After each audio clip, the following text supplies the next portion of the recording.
Welcome back to the Rooted Wild podcast, where we explore healing through nature, play, creativity, and evidence-based recreation therapy. I'm your host, Katherine Winkles, a certified therapeutic recreation specialist, and today's episode is one of the core pillars of my work and philosophy. Nature as a co-therapist. Not nature as a backdrop, not nature as a luxury retreat, but nature as an active, regulating presence that supports your nervous system, emotional processing, and overall well-being. In this episode, we'll explore what ecotherapy and nature-based therapy actually are, why nature is so effective at regulating stress and overwhelm, and what's happening in your brain and nervous system when you spend time outdoors. But most importantly, a list of accessible, realistic coping skills you can use even if you live in a city, feel burnt out, or don't consider yourself outdoorsy. You don't need a mountain range or a perfect schedule. You need a relationship with the natural world. And that's something you can build gently over time. Let's begin. What does nature as co-therapist mean? When I say nature as a co-therapist, I don't mean replacing therapy, healthcare, or professional support. I mean this. Nature works with us and alongside therapeutic practices to support regulation, insight, grounding, and restoration. In recreation therapy and ecotherapy frameworks, nature is not passive. It provides sensory input, rhythm and predictability, non-judgmental presence, opportunities for movement, stillness, curiosity, and awe, and even a sense of belonging larger than ourselves. Nature doesn't ask you to explain yourself. It doesn't rush you. It meets you where you are, and your nervous system responds accordingly. So, a brief overview on ecotherapy and nature-based interventions. Ecotherapy is an umbrella term that describes therapeutic practices that intentionally incorporate interaction with the natural environment to support mental, emotional, and physical health. This includes nature-based recreation therapy, outdoor mindfulness, forest bathing, the Japanese practice of Shinrin-yoku, horticulture therapy, adventure therapy, animal-assisted interventions, and nature-based grounding and sensory practices. While humans have intuitively known nature is healing for centuries, modern research now confirms what cultures around the world have always practiced.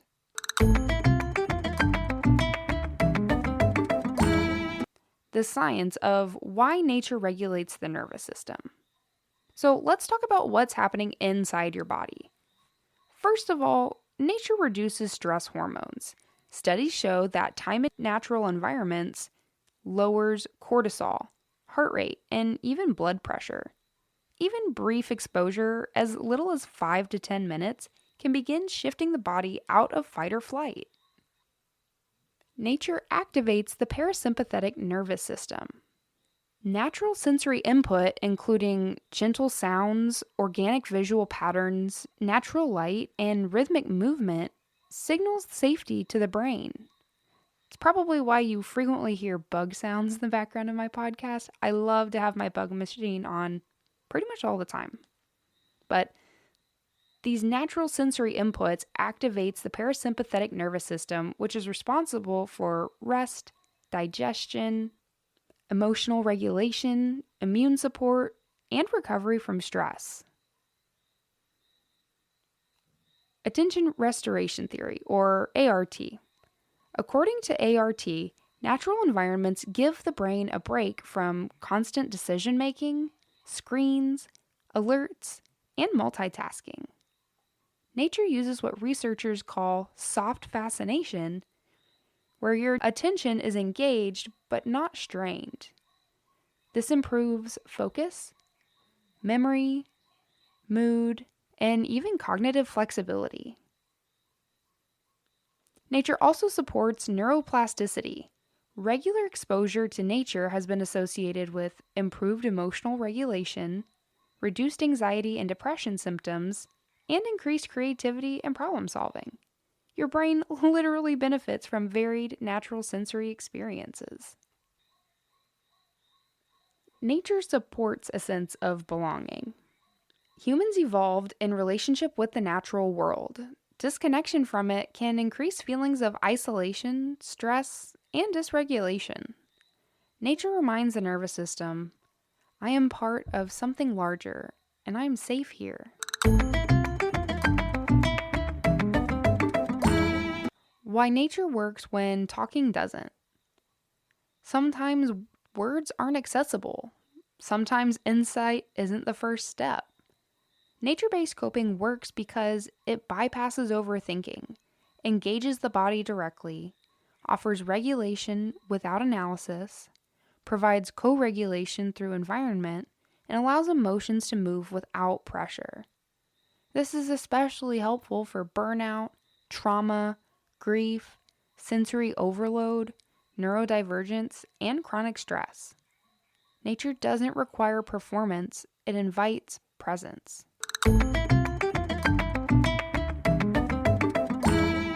Here are 8 accessible nature-based coping skills. These are designed to be realistic, low barrier, and adaptable for wherever you are. Number 1, 5-minute outdoor reset. Step outside, stand or sit, and then name 3 things you see, 2 things you hear, and 1 thing you feel in your body. That's it. This alone can reduce nervous system activation. Number 2, grounding through contact. I don't recommend this if you're driving. Save this practice for once you get out of the car. Otherwise, place your hands on a tree trunk, the ground, a rock, or even a railing warmed by the sun. Focus on texture and temperature. Physical contact increases sensory grounding. Number 3, nature-anchored breathing. Match your breath to something natural. Waves, wind, tree movement, or your walking pace. This external rhythm helps regulate internal rhythm.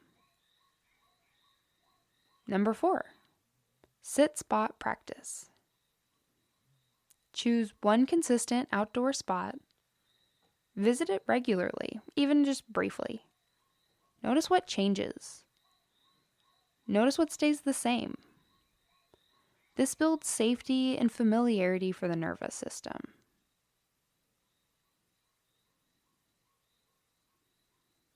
Number 5, sensory scavenger hunt. Don't worry, this is for all ages. Look for something soft, something moving, something patterned, something alive, and something still. This gently redirects attention away from stress loops. Number 6, nature journaling, and no fancy writing skills required. You can write or record 1 observation, 1 feeling, and 1 question. This supports emotional processing without overwhelm. Number 7, movement with environment. Walk, stretch, sway, or sit, letting nature guide the pace. There is no right way to do this one. Number 8, nighttime regulation. Step outside briefly at night. Look at the sky. Notice the quiet. This supports circadian rhythm and emotional grounding.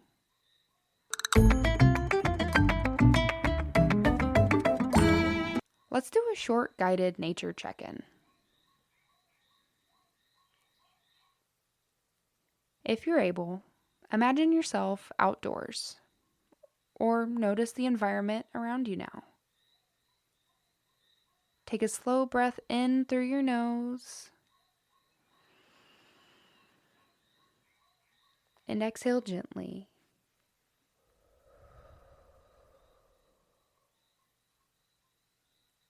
Let your eyes rest on something natural, even if it's through a window.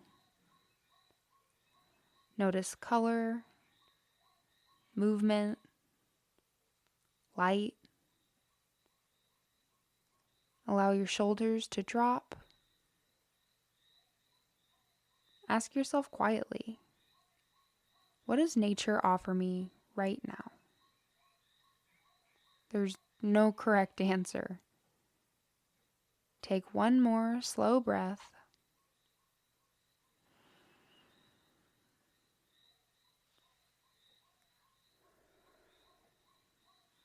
And carry this sense of steadiness with you as you move forward.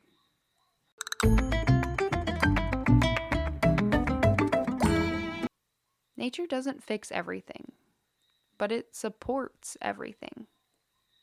It supports regulation. It supports curiosity.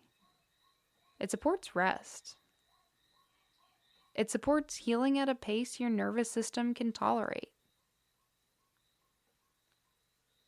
This week, I invite you to try just one nature-based coping skill. Not perfectly, not consistently, just intentionally. Thank you for being here, for listening, and for choosing practices that honor your body and mind.